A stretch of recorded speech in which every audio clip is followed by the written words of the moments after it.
It's often said that this earth for spiritual seekers is like a school, and that we're here to learn in order to take ourselves further along the spiritual path. Now, for those of you who want to go further with meditation, if you feel like you've hit a bit of a ceiling or that you're not going as deep as you possibly could, then it's important that you learn the requirements of the school. And so in today's video, I'm going to be explaining what you should be doing that precedes your meditation practice throughout the day that will make an enormous difference to the depth that you're able to reach during meditation. Now, if you take this school analogy, you'll notice that people that do really, really well at school are the people that fully applied themselves, the students that fully applied themselves. They'd be studying before school, they'd get to school early, they'd listen. They learn the ways of working with that environment in order to get the best outcome. So for us as meditators and as spiritual seekers, we need to understand how to get the most out of this environment and how we should work with this environment in order to pass the test, so to speak. And in this analogy, the test is meditation. So what we need to look at is how we can develop more physical and moral discipline. This is the foundation that meditation should be rested upon. And this was mentioned by an amazing self-realized saint called the Shivapuri Baba. He famously said that meditation, pure meditation, is not possible without physical and moral discipline. So in today's video, I'm going to be explaining exactly what physical and moral discipline is, why it's so important that it precedes your meditation practice, and I'm going to explain exactly how you can develop more physical and moral discipline in your life so that you can take your meditations much further. Lesson 1. A chaotic life produces a chaotic mind. This is the first idea, is that for physical discipline, we need to look at our sleeping patterns. Are we getting enough sleep? Are we sleeping properly? Are we getting enough food? Are we eating enough? Are we eating too much? Are we eating at the wrong times? Are we exercising enough? Are we exercising too much? Are we exercising at the wrong times? Are we cleaning the body enough? Are we cleaning the body too much? All of the areas of our physical life should be studied, and the peculiarities of our own physical bodily needs need to be understood. So for a diet that works for one person might not work for another. An exercise routine that works for one person might not work for another. Sleep habits that work for one might not work for another. And you as an individual need to study your own physical bodily needs and begin to bring everything into perfect balance. This is so important because we think we can often just overlook all of this and go straight into meditation, and that meditation itself is going to help all of these areas come into more balance. And whilst that happens to some extent, it won't happen completely. The discipline needs to be established in our life. Lesson 2. Place a ceiling on your desires. This is associated with moral discipline. And basically the idea behind this is that if our desires aren't regulated at all, and that we just follow the whims and fancies of the mind at every corner, as soon as the mind wants a new phone or wants a better this or another one of these, then we're not developing and regulating the mind in the way that we should, in the best possible way. So placing a ceiling on your desires is really looking and outlining exactly what it is that you want in your life, exactly what you've got at the moment, what you really need, and what you're feeling as though you're wanting, and actually asking yourself, do I really need that? And if it's something that you don't really need, if it's excessive in your life, then have that discipline to say, no, I'm drawing a line there. I'm placing a ceiling on my desires. I'm not letting my desires just expand and expand without any control whatsoever. Because without that kind of regulation, we might be meditating for an hour in the morning and maybe even an hour at night. But if we're letting the mind just run around and do what it wants during the day, we've not got that steadiness with it. Lesson 3, practicing virtues. This might sound a little weird, it might sound a little biblical or religious, but it's not meant like that whatsoever. Virtues are basically just ways of being, ways of living that are of the highest possible good. So I've got a few listed out here just so you understand what I mean. Fearlessness, charity, self-restraint, straightforwardness, non-violence, truthfulness, freedom from anger, peacefulness, gentleness, modesty, steadiness, forgiveness, cleanliness, absence of hatred, absence of pride. So you can see that if you were to live your life during the day in alignment with these virtues, you'd be basically living like a saint. But the good thing is that in order to live and make decisions that are in alignment with these virtues, you have to remove and reduce the lower qualities from your mind. So these are kind of like ego natures, basically the opposites to all of these virtues. So within the mind, we have these higher natures, which are the virtues that I've just mentioned, and we also have lower natures which rise up with it. They're not part of us, they're just contents of the mind. Similar to a garden, how within a garden you have weeds grow, but you have beautiful flowers grow. Now we need to be a good gardener of our mind and weed out the lower natures that try to influence us and fuel and grow more of these higher natures, because these are much more in alignment with our higher self. Now, the more we can do that during the day, we then create a mind which is full of these higher natures, and we've reduced greatly the lower natures. This makes meditation so much easier. And so I would highly recommend that you list out either all of the 26 virtues in the Bhagavad Gita, or maybe just 5 to 10 that you can manage, and start to use these as a bit of a moral compass for you and a way of making decisions in daily life. Lesson 4. Stop using meditation to escape life. I know this can sound a little funny, but I think that oftentimes people assume when they've got a lot of problems in their life that just meditating is going to fix all of them.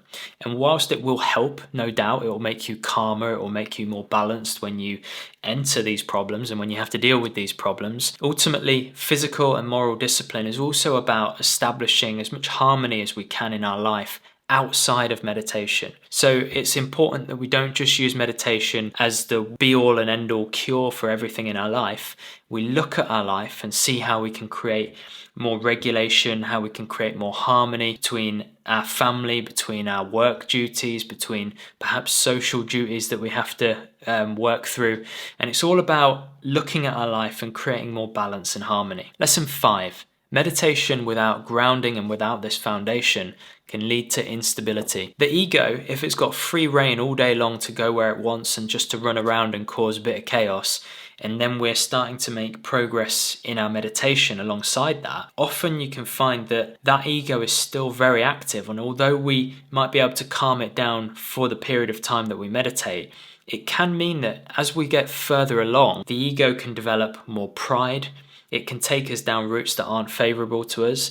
And overall, it's the thing that we're very much trying to subdue and overcome to actually understand who we really are. We're not just expecting the half an hour in the morning that we meditate to completely subdue the ego for the entire day. Because as you probably know, if you're someone that meditates, you'll notice that you might enter a state of calm and even bliss and have these amazing experiences. But then as soon as something comes in your favor or goes against you, you'll find that you start to feel unsettled. And a lot of that is because we've not actually regulated our life. We've only just done the meditation portion, but the rest of our life is very much scattered and unbalanced. So this discipline that I'm talking about, the physical, moral discipline, is all about bringing the rest of our day and the rest of our life into balance as well. And just a quick one, if you're looking for help with your spiritual path, if you want to learn more about meditation, you want to take your meditations further, and you want to be part of an amazing community where you get support and guidance, then feel free to join my online school. I'll leave a link in the description. But failing that, let's get back to the video. Okay, so now you hopefully understand the importance of discipline, physical, moral discipline. I'm going to explain how you can implement this into your life. So I would recommend that you get a notepad and just jot these down if you're someone that's really serious about taking this work a little bit further. First point is have set meal times. So it doesn't mean that you need to eat 6 times a day. It doesn't mean, it needs to work for you basically. But have fixed times when you're going to eat, when you're going to stop during the day and say, okay, at, 7 a.m. I'm going to have breakfast, at 12 p.m. I'm going to have lunch, and at 6 p.m. I'm going to have my dinner. And try to stick to that. That regular routine will be a kind of foundation to your day. And you can start then working around that with some consistency. It's not just like you're, rummaging through the fridge at 9 p.m. and you're going to bed then with a full belly, and that's then interfering with your sleep, and then you're not getting up as early, or you're getting up and you're not feeling as energized as you could be. So having this kind of formal structure and saying, I'm going to eat at these different times, and it's got to work for you and your lifestyle, that can create an amazing foundation to the day for you to then work around. This also obviously requires you to subdue the desires of the ego, and it also will help you to develop more willpower. Wake up at sunrise and don't use any electronic devices for the first hour. This is a great habit to get into, because a consistent time of waking up every single day helps with sleep regularity.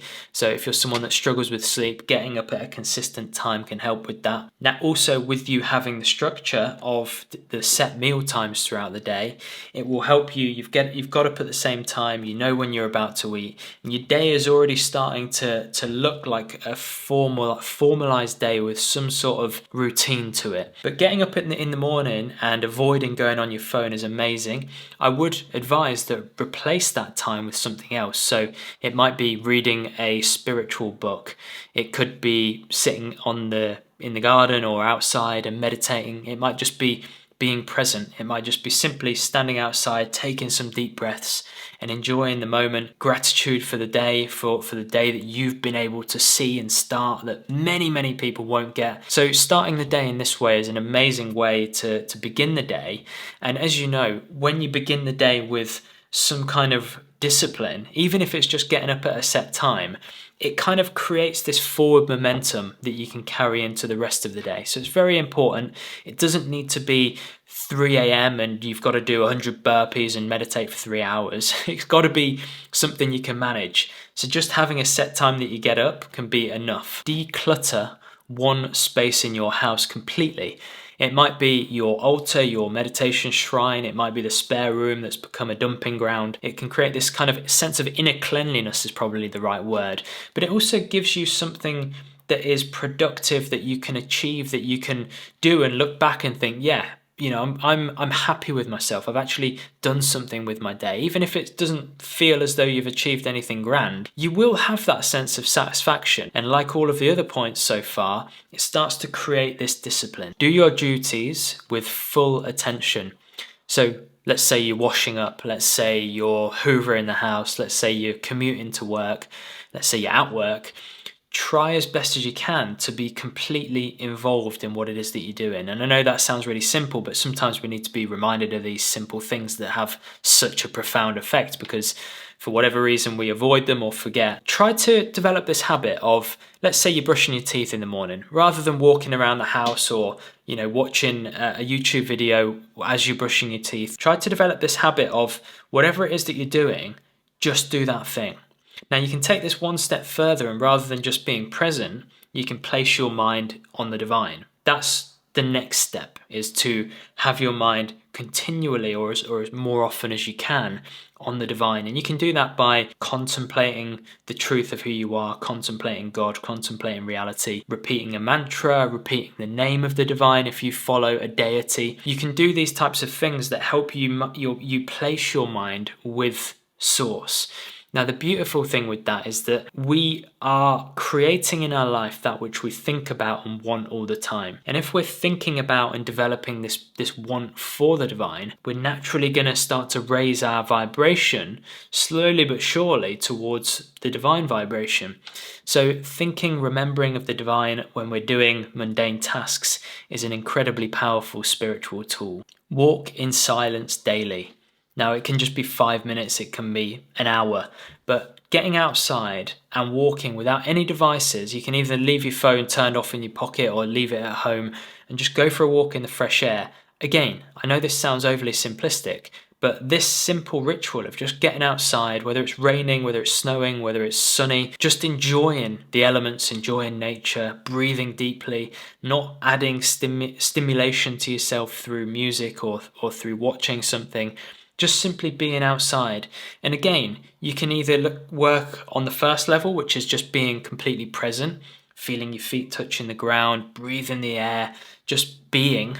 Or you can take it to the next level, which is where you place your attention with the divine. And you do those things that I mentioned on the previous point, which is you think about the divine, you contemplate the divine, you repeat mantras, you do all of those things. So there are layers and levels to this and progressions to this. But getting outside, walking in nature It's so powerful. And if you do it as a consistent thing, if you have a set time in the day where you do this, this is creating again more formality to your day. And you'll find that when you're disciplining yourself in this way, everything flows better, everything works better. You feel more energized, you feel like you're achieving something. And you often find that all of that goes into your meditation and creates for a better environment for you to actually go deeper. Pick one virtue, write it down and practice it for the entire week. As I mentioned earlier, within the Bhagavad Gita, there's 26 virtues. Now, these aren't purely just associated with the Bhagavad Gita. You don't need to have to follow any Hindu text to practice these, but they are listed out there. But if you list them all out, pick one of them and focus on that one for the week, you'll find it an amazing way of integrating these virtues in a way that's kind of manageable. Otherwise, if you've got 26 virtues to have to kind of understand and practice, you forget half of them. It becomes very wishy-washy. But if you can pick one, let's say patience, and you write it down at the start of the week and you say, okay, throughout the day today, I'm going to focus on the others still, but I'm going to put my main focus and emphasis on practicing patience. And it'll be, you're driving to work that day and you get stuck in traffic, and that's a perfect opportunity for you to practice patience. You're not going to become angry, you're not getting too frustrated. You can just be like, okay, I'm practicing patience this week. And it really gives this formal way of you integrating these virtues, and you'll find that it gives you just much more ability to emphasize them and focus on them in more detail. And this is an amazing way to develop moral discipline. Okay, so there you have it, physical and moral discipline. So important if you're looking to progress with meditation and your spiritual path. I hope you enjoyed today's video. Please let me know in the comments what you think. But failing that, I'll see you on the next video. Thanks a lot.